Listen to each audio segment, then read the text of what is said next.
할아버지가 내가 어렸을 때 먹을 게 없어서 보릿고기란 게 있었는데 그땐 정말 아무것도 먹을 게 없었단다라고 하니 듣고 있던 손주가 밥이 없으면 라면을 끓여 먹든지 뭐 다른 것도 있지 않습니까? 이런 말을 했다고 하죠.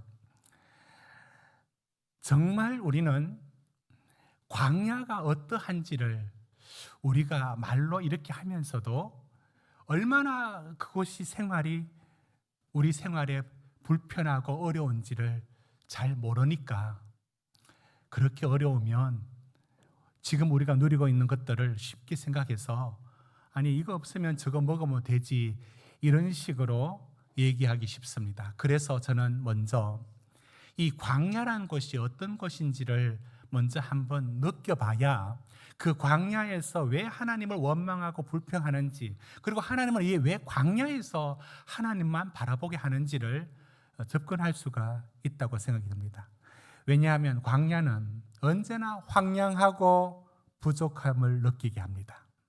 우리의 생을 지탱해 줄 만한 어떤 기본적인 조건들이 갖추어져 있지 않습니다. 낮에는 이글거리는 태양이 그 열기를 피할 나무 하나 제대로 자라 있지 않습니다. 저녁엔 또한 기온이 급강하여 매우 춥습니다. 목을 축일 시냇물도 없습니다. 광야가 왜 쓸쓸하게 느껴지느냐면 언제나 버려진 벌판 같고 불모의 땅이고 황무지밖에 보이지 않습니다.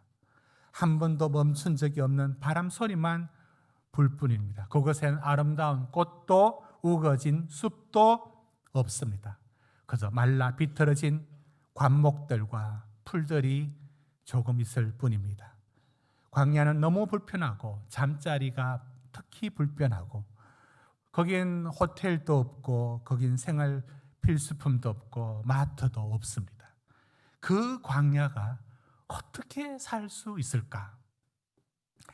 이 광야를 그러면 이 생활이 얼마나 힘든지 부분들을 우리가 최근 우리나라가 경험했던 일들에 조금 비추어서 한번 생각을 해보겠습니다. 지난 8월에 우리는 새만금에 잼버리 대회가 있었습니다. 이번 잼버리 대회는 150여 개 나라에서 4만 3천 명의 아이들, 14살에서 17살 미만의 아이들이 와서 한 열흘 정도 머물면서 야영을 하며 이렇게 캠핑을 합니다. 그곳에서 올해 특별히 우리에게 일어난 일들은 준비 부족이니 뭐 여러 가지 있는데 그건 잘 모르겠습니다. 많은 두 가지, 너무너무 더웠고 견딜 수 없는 폭염 때문에 여기나 그 새만금이나 정말 너무 더웠습니다. 그거 준비를 할 수 없었다는 것과 그것 때문에 또 바닥이 땅이 마르지 않는데 모기들이 너무 많아서 못 견뎠다. 뭐 이런 얘기를 들었습니다. 그래도 야영 왔지 않습니까? 야영 왔지 무슨 좋은 곳에 관광 온 곳 아니지 않습니까? 그리고 그 나이대가 14살, 17살 뭐 웬만하면 다 견딜 수 있는 뭐 체력과 이런 것들 다 갖췄지 않겠습니까? 그런 아이들이 이제 더위 때문에 못 견디었습니다. 잼버리가 열리는 이 새만금에 만들어진 그 장소가 야영이지만 거의 만들어진 야영 아닙니까? 화장실도 있고 모든 시설을 다 갖추고 있습니다. 그런데 두 가지, 너무 더웠던 폭염 그리고 모기 같은 것들, 이걸 도저히 견디지 못해서 짐 싸고 본국으로 돌아가겠다는 나라들이 점점 생기고 온 나라가 초긴장을 했죠. 다들 걱정투성이었습니다. 열흘 내내 저도 TV를 틀 때마다 큰일이다, 나라 망신이다, 큰일이다 이런 걱정을 하면서 4만 3천 명 아이들 어떻게 해야 될지 몰라서 분산시키고 서울로 보내고 교회로 보내고 겨우 이제 K-팝으로 위로해서 마지막 공연으로 보내고 이렇게 마무리 졌지 않습니까? 행사의 준비에 대한 어떤 부분들을 제가 얘기하는 게 아닙니다. 4만 3천 명 아이들이 열을 머무는 새만금의 그 잘 만들어진 그 환경 안에서도 못 견딥니다. 그리고 보통 일이 아닙니다.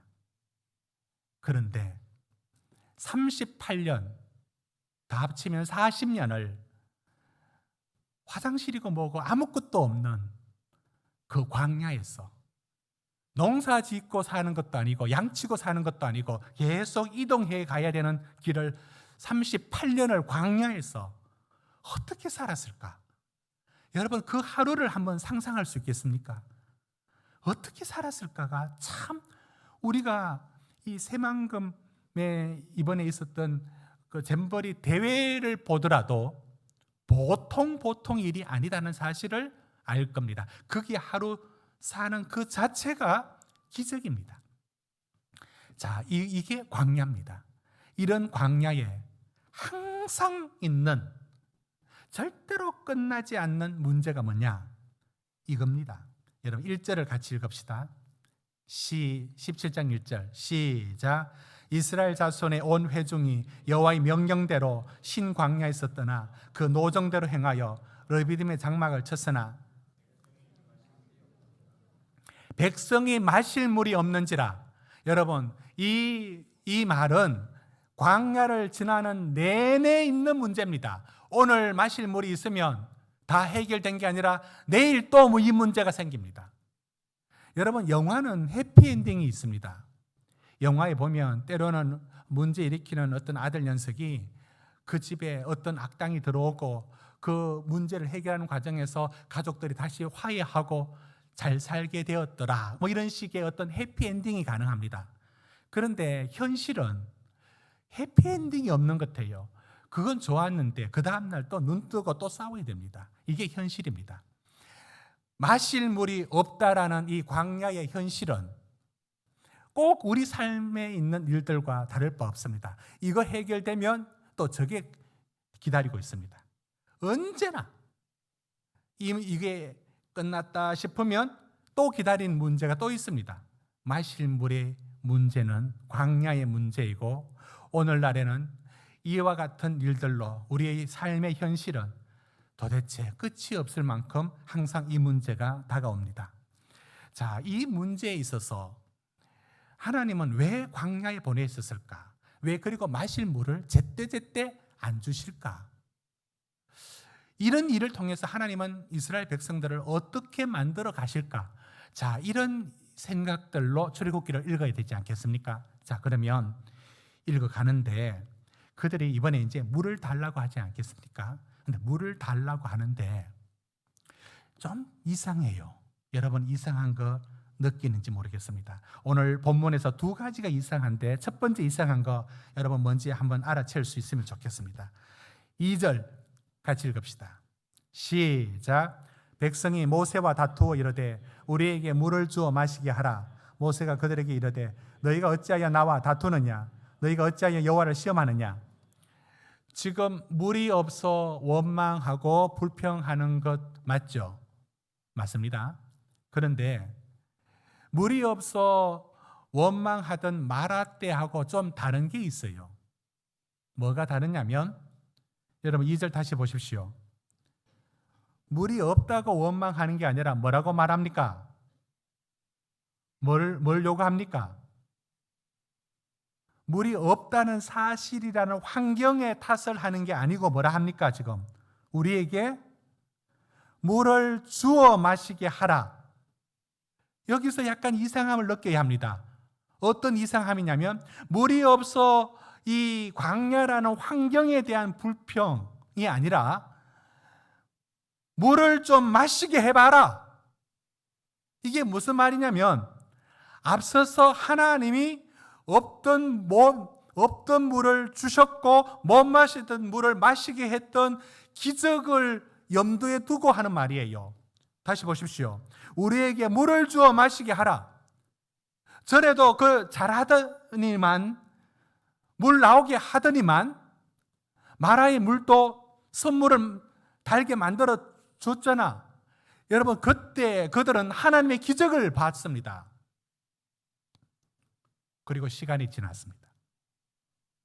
그 기적은 하나님이 기적인데 뭐가 빠졌느냐면 하나님이 주셨을 수도 있고 안 주셨을 수도 있고, 하나님이 그때 그 의사를 만나게 했을 수도 있고 안 그럴 수도 있고, 그냥 내가 몸이 체질이 좋아서 건강해서 나을 수도 있고, 그때는 하나님을 찬양했는데 지금은 아닌 것처럼 보입니다. 여기에 들어있는 느낌은 이런 겁니다. 하나님 물 잘 내시던데 모세야, 물 한번 내봐라. 우리 갈증나서 죽겠다. 여러분, 이겁니다. 물이 없다는 사실의 불평이 아니라, 그래서 뭐라고 말하느냐, 2절에 시험합니다. 물 한번 내보라고 하나님을 시험합니다. 여러분, 이게 이스라엘 백성들의 모습이죠. 물이 없다. 그래서 그들은 3절 보십시오. 목이 말라 물을 찾으매 라고 하고 원망이 터져 나옵니다. 이게 어디까지 가느냐? 4절. 여러분, 4절 같이 읽습니다. 시작. 모세가 여호와께 부르짖어 이르되 내가 이 백성이 어떻게 하리이까? 그들이 조금 있으면 내게 돌을 던지겠나이다. 이제 모세에게 대들 정도로 모세의 리더십의 위기가 왔습니다. 돌 들어 모세까지 칠 정도로 그들은 지금 원망하고 분노하고 있습니다. 뭐라고 하느냐면, 왜 마실 물이 없느냐고. 당신이 물을 줘야지. 당신의 하나님이 물을 주든지. 지금 그들에겐 지금 물이 없다는 것뿐만 아니라 물을 왜 제때제때 기적으로 만들어주지 않느냐에 대한 하나님에 대한 시험이 여기 들어 있습니다. 모세에게 대들 상황입니다. 지금 이들의 눈에 보이지 않는 게 3가지입니다. 첫째, 애굽에 노예된 430년 동안 노예로 살던 그들을 해방시켜서 이끌어낸 하나님, 그 하나님의 구원의 하나님이 보이지 않습니다. 지금 이게 2번째, 그들을 광야에서 하나님의 백성으로 빚어가는 하나님의 뜻이 보이지 않습니다. 셋째, 마침내 가나안으로 인도해 주실 약속이 눈에 보이지 않습니다. 여러분, 현실이란 건 언제나 이렇게 막강한 힘을 갖고 있습니다. 마실 물이 없다는 현실, 성도님들에게도 마실 물이 없다, 나는 돈이 없다, 지금 우리 자녀들이 어떤 일이 걱정이 된다, 어떤 건강에 문제가 있다 라고 하는 이 현실이 눈을 딱 가리면 안 보입니다. 얼마나 안 보이느냐? 10가지 재앙 속에 일하셨던 하나님 안 보입니다. 홍해를 가르신 하나님 보이지 않습니다. 물이 벽을 이루었고 그 사이를 통과했는데 그것도 잊혀집니다. 뒤따라 애국 군대를 수장시키고 그들을 구원하신 하나님, 그 모든 신앙의 경험들과 체험들이 현실 하나에 나가 떨어져 안 보입니다. 이게 이스라엘이고 이게 오늘 우리이고 이것이 그들의 광야이고 이것이 오늘 우리의 현실입니다.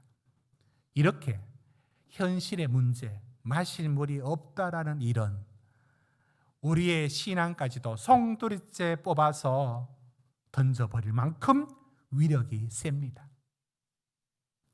그 앞에 서 있는 사랑하는 성도님들은 보입니까?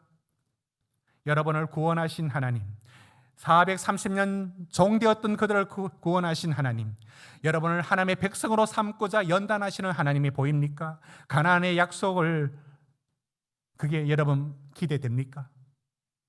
이 현실이란 게 이만큼 골리앗처럼 막강합니다. 자, 이때 하나님은 이 문제를 어떻게 해결해 주시느냐? 먼저 4절에 모세가 여호와께 부르짖었습니다. 기도합니다. 하나님이 이런 답을 주십니다. 여러분, 5절, 6절입니다. 우리 같이 읽겠습니다. 시작. 여호와께서 모세에게 이르시되 백성 앞을 지나가서 이스라엘 장로들을 데리고 나일 강을 치던 네 지팡이를 손에 잡고 가라. 내가 호렙 산에 있는 그 반석 위 거기서 내 앞에 서리니 너는 그 반석을 치라. 그것에서 물이 나오리니 백성이 마시리라. 모세가 이스라엘 장로들 목전에서 그대로 행하니라. 여러분, 하나님은 이 부르짖는 모세의 기도를 들으시고 원망하고 불평하는 백성들을 향하여 하나님이 모세를 세웁니다. 그리고 5절 보십시오. 모든 백성들이 보는 앞에서, 이 보는이라는 말을 붙이면 더 선명합니다. 백성 앞을 지나가는데 모든 백성들이 보는 데 앞에서 지나갑니다. 다 보겠죠?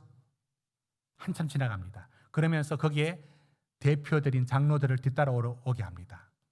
그리고 어디로 가느냐면 지팡이를 들고 가는데 나일강을 치던 그 지팡이, 홍해를 가를 때 사용했던 그 지팡이를 손에 들고 호렙산에 올라가라고 합니다. 올라갑니다. 모두가 지켜보고 있었습니다. 그리고 거기서 그 지팡이를 지켜들고 반석을 치라라고 했습니다. 반석을 쳤습니다. 그대로 행하니라. 그 말은 그대로 행하여서 물이 콸콸 쏟아져 나왔습니다. 여러분, 그런데 제가 오늘 이 본문에서 두 번째 이상한 건 6절과 7절 사이에 뭐가 있어야 된 게 없습니다. 뭐가 빠져 있느냐면 물이 반석에서, 여러분, 산 위에서 바위가 있는데 그 바위를 지팡이로 치니까 거기서 물이 나왔다. 거기서 무슨 물이 나올 수 있습니까? 나는 물이 안 나온다 이렇게 생긴 게 바위잖아요. 나는 물이라고는 상관없다처럼 생긴 게 바위 아닙니까? 근데 그렇게 서 있는 바위를, 안 나올 듯 그렇게 보이는 바위를 치라고 합니다. 쳤습니다. 갈라졌는지 그 말은 없고 어떻게 꿈쩍거렸는지 거기서 물이 콸콸 쏟아져 나와서 물을 먹었습니다. 그 많은 수많은 사람들이 그 물을 마셨습니다. 그런데 뭐가 빠졌는가? 여러분, 성경책에는 나오는지 한번 보십시오. 인쇄가 잘못되었는지 6절과 7절 사이에 혹시 이런 거 있나 보십시오. 물을 마신 후에 와 하나님을 찬양했다, 또는 와 우리 모세에게 잘못했구나 하나님께 회개했다, 있습니까? 환원을 질렀거나 이제 우리 물을 마셨으니까 됐다라고 말을 하거나 이제는 물이 없더라도 원망하지 않겠다고 반성을 하거나 어떤 반응이 한 절이라도 있습니까? 없어요. 성경책에 없다고요. 6절 7절 사이에 놀랍게 반석을 쳐라 해서 반석을 쳐서 물이 나왔으면 물을 먹은 이 놀라운 기적에 대한 얘기와 반응에 대하여 뭔가 얘기가 있어야 될 것 아닙니까? 그런데 한마디도 없어요. 왜 없을까요? 여러분, 왜 없다고 생각하십니까? 이게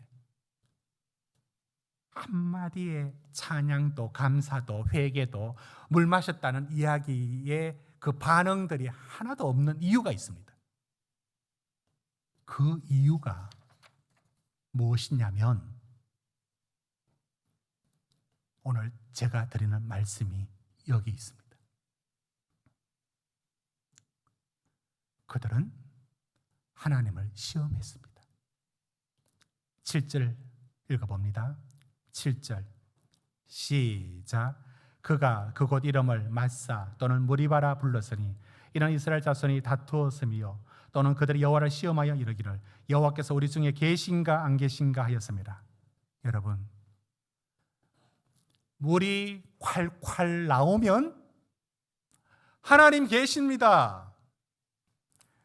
물이 안 나오면 하나님 안 계십니다. 여러분, 이게 맞습니까? 이들은 언제까지 마실 물이 없으면 원망하고 불평하고, 그래서 물을 나오게 기적을 베풀어 주면 와, 그 기적이, 그 놀라운 물을 마신 이 일이 사흘을 못 갑니다. 여기 왜 그들의 반응이 없었느냐? 이것입니다. 하나님은 더 이상 기적으로 내가 너희 중에 있는지 없는지를 보여주는 식으로 하지 않겠다는 뜻입니다.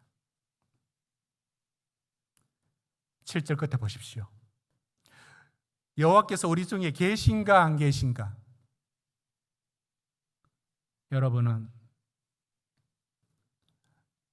여러분이 당하는 일들에게서 뭘 보느냐면 하나님 안 계신 것을 보잖아요. 그렇지 않습니까? 그리고 그 문제가 해결이 잘 되면 하나님이 계시다고 말을 할 겁니다. 언제까지 이렇게 살아야 되죠? 우리 언제까지 이렇게 살아야 됩니까? 하나님은 바로 이 부분을 지금 말하고 있습니다. 잘 되면 하나님은 내게 복을 주시는 것 같고, 덜커덕 문제가 다가오고 아무리 기도해도 안 되는 문제들이 여러분 삶 속에 딱 자리합니다. 그러면 하나님 안 계신 것 같아요. 그러면 안 계신 건가요? 내 기분과 느낌과 감정에 하나님이 안 계신 것 같으면 하나님이 안 계신 건가요? 그러면 하나님이 내 기분과 감정으로 하나님이 만져지고 오늘은 하나님이 있는 듯하네? 오늘은 하나님 없는 듯하네? 그 하나님을 확인하는 방법이 내 기분과 느낌과 감정에 있다면 우리 언제 하나님을 느끼고, 그러면 내 마음대로 되지 않은 일들 앞에, 원치 않는 여러분 가정의 어려운 일 앞에 우리는 또 말하죠. 하나님이 안 계시는 모양이다. 우리 중에 안 계시는 모양이다. 하나님은, 여러분, 성경은 글자의 말씀으로만 말씀하는 게 아니라 말씀에서 해야 될 말을 하지 않음으로도 말씀을 합니다. 언제까지? 하나님은 왜 이스라엘 백성을 광야에 보내셨는지를 이제 우리에게 보여줍니다. 잘 되고 형통하고 그럴 때는 하나님 나를 사랑하는 것 같고 나와 함께 하는 것 같고요. 여러분, 원치 않는 일들이 다가오고 질병이 다가오고 힘든 일이 해결되지 않고 탁 버티고 있으면 우리의 오감은 하나님 없다, 이게 우리 오감이 온 몸으로 느껴지지 않습니까? 여러분은 안 그렇습니까? 하나님 없다라는 것이 온 몸으로 확 느껴지잖아요. 하나도 없는 듯한 느낌. 그래서 늘 시험합니다. 하나님이 계신가 안 계신가를. 마태복음 4장에서 이렇게 말합니다. 여호와를, 하나님을 시험하지 마라. 신명기 마태복음 4장 7절을 찾아보십시오. 주 너의 하나님을 시험하지 말라. 고린도전서 10장 9절도 한번 보십시오. 이렇게 말합니다. 주를 시험하다가 뱀에게 멸망하였나니 우리는 저희와 같이 시험하지 말라. 시험하지 말라. 여러분, 하나님을 시험하는 게 어떤 게 시험하는 거냐면 이게 하나님을 시험하는 겁니다. 우리는 우리 삶에 마실 물이 없는 현실 앞에 딱 놓이면 여기 하나님이 계신가 안 계신가를 믿음이 아니고 내 육신으로 그 하나님을 확인하려고 합니다. 그게 기적을 바라는 겁니다. 그게 육신으로 하나님을 찾는 거예요. 여러분, 육신으로, 육신의 눈으로, 세상적인 방법으로, 인간의 방법으로 하나님을 찾으면 그게 하나님 보입니까? 마태복음 27장에 예수님이 십자가에 달렸을 때 그 아래서 조롱하면서 사람들이 이렇게 말합니다. 27장 40절에 이렇게 말하죠. 성전을 헐고 사흘에 짓는 자여, 내가 만약 하나님의 아들이여던 자기를 구원하고 십자가에서 내려오라. 42절, 그가 남은 구원하였을 때 자기는 구원할 수 없도다. 그가 이스라엘 왕이로다. 지금 십자가에서 내려올지어다. 그래야면 우리가 믿겠노라. 여러분 한번 답을 해보십시오. 저 사람이 믿겠습니까? 내려오면?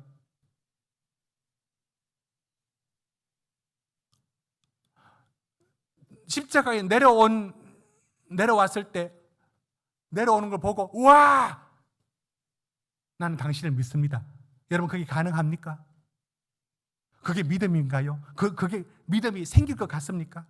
그게 믿을 것 같습니까? 하나님은 우리에게 요구합니다. 당신의 삶이 온통 하나님이 도와주지 않고 사랑해주지 않고 함께하지 않는 듯이 보이는 이 막강한 현실 앞에서 하나님 계신가 안 계신가 시험하지 말라. 그럼 어떻게 하라는 겁니까? 왜 6절 7절에 아무것도 안 나오느냐? 그건 뭐냐면 하나님 요구하는 게 있습니다. 하나님 요구하는 건 이겁니다. 믿음과 인내와 소망으로 당신의 이 삶을 살아라고 말합니다. 보이지 않을 때도 여러분 기분과 느낌에 의존하지 마시고, 여러분 기분이 때로는요, 여러분 이런 기분 있지 않습니까? 하나님 정말 나를 안 보는 듯하고 하나님 안 살아 계신 듯한 느낌이 확 옵니다. 자, 이 느낌하고 이 기분이 이게 진리가 아니에요. 이걸 붙들고 이 느낌이 있으면 하나님 나를 도와주는 것 같고, 이 느낌이 없으면 하나님 나를 버리는 것 같고, 하나님은 내 기분과 느낌과 이 오감으로 이렇게 만질 수 있는 하나님이 아니지 않습니까?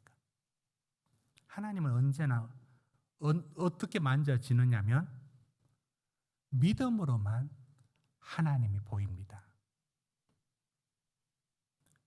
그래서 이렇게 말합니다. 요한일서 5장 4절 한번 보십시오. 단어만 보겠습니다. 성도가 어떻게 살아라고 말을 하느냐면 믿음이라고. 우리는 어떻게 살아야 되느냐? 이 세상에서 믿음으로 살아라. 로마서 1장 17절 보십시오. 어떻게 살아라? 믿음으로 살아라. 믿음으로 살아라 말합니다. 계시록 13장 10절도 말합니다. 인내와 믿음이 필요하다. 왜 우리에게 뭐가 필요하냐? 믿음이 필요하다. 그리고 인내가 필요하다. 야고보서 1장 4절 말합니다.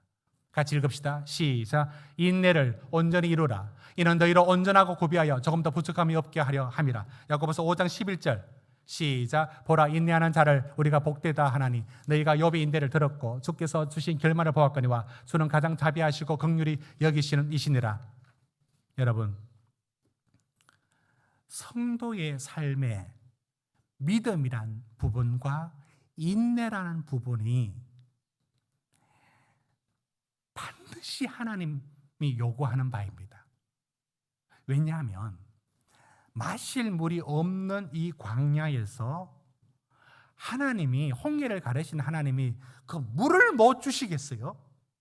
그럼 왜 물을 안 주시느냐고요? 그렇다면 그 물이 없는 일은 뭐로 살도록 만드느냐면 또 하나님 기적으로 물을 내주십시오라고, 하나님 그런 식으로 하는 백성을 만들지 않습니다. 그때는 뭘 하라고 하느냐면 내가 너희를 버리겠느냐. 믿고 참고 견뎌라. 그러면요, 반드시 내가 너와 함께 할 것이다.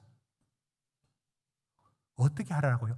믿고 인내하고 하나님께 소망을 두고 걸어가라.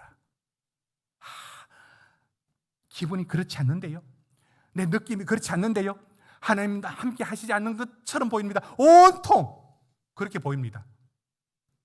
그러하다 할지라도 믿음과 인내와 소망으로 하나님을 바라보고 걷게 합니다. 이때 우리 안에 무엇이 일어나는지 아십니까? 비로소 하나님의 사람으로 빚어집니다. 이 믿음과 인내와 현실에서는 없는, 그래서 하나님만 소망해야 되는 이 소망으로 우리가 불태워지지 않는 한은 하나님의 사람으로 바뀌어지지 않습니다. 우리는 언제나 애굽에서 몸만 이동해서 광야에 왔지 하나님의 사람으로 바뀌어지지는 않습니다. 하나님은 하나님의 백성, 홍해를 가르시는 하나님이 물을 주시지 않으시겠습니까? 하나님이 그 문제를 왜 단번에 해결하지 않고 여러분 왜 이렇게 골치 아프게 안고 살게 하실까요?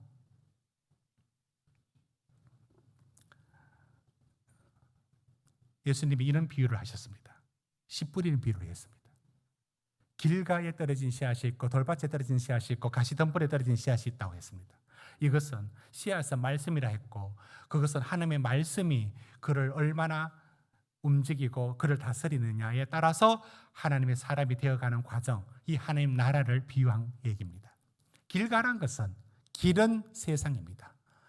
세상의 그 분주함과 세상에 있을 때는 하나님 말씀이 떨어질 리가 없고, 그건 떨어지자마자 새가 먹었듯이 그것은 영적으로 그에게 조금도 자라지 못하도록 누군가 가르쳐 가버립니다. 이게 세상에 여전히 있는 사람들 말합니다. 그런데 두 번째가 돌밭에 떨어진 씨앗은 어떤 것이냐면, 돌밭에는 조금은 자랍니다.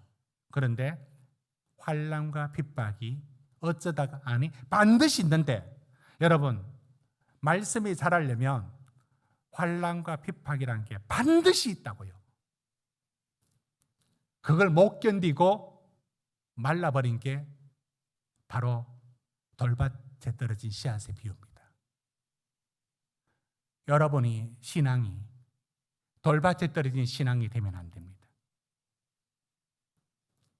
돌밭에 떨어지면 이렇습니다. 하나님이 기도를 들어주시나?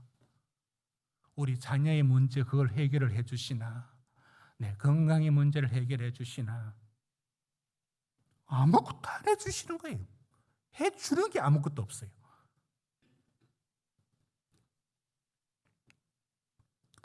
하나님께서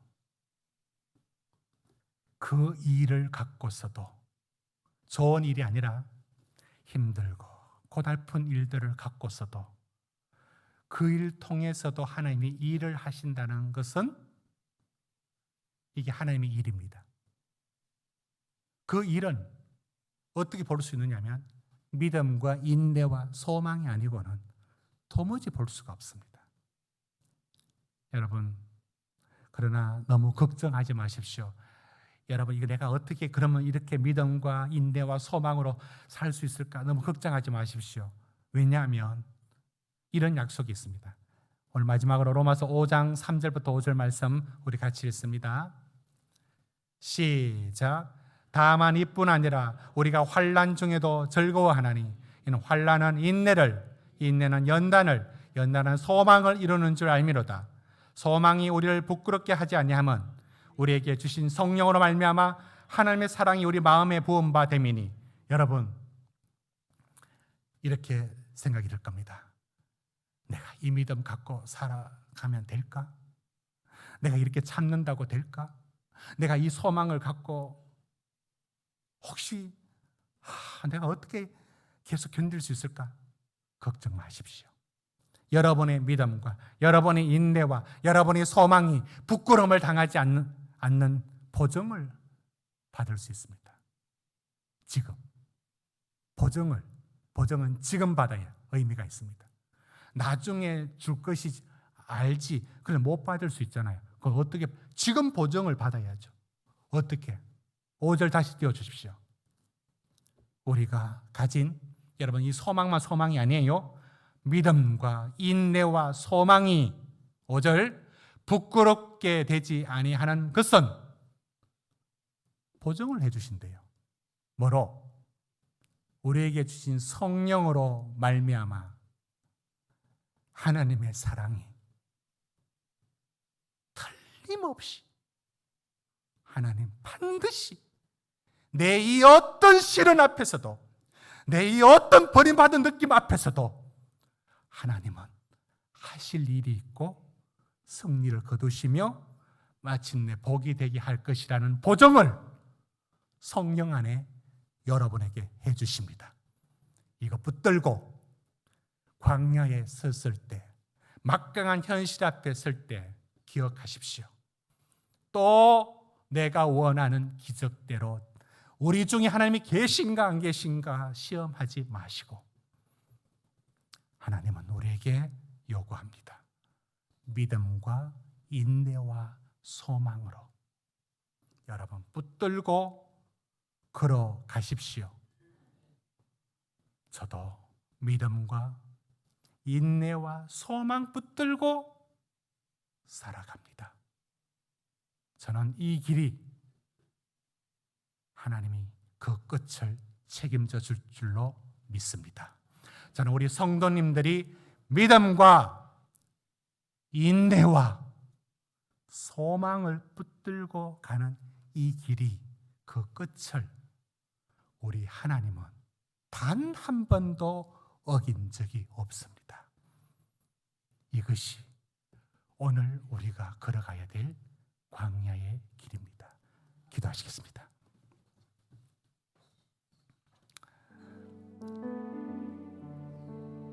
우리 같이 기도하실 때 하나님이 계신가?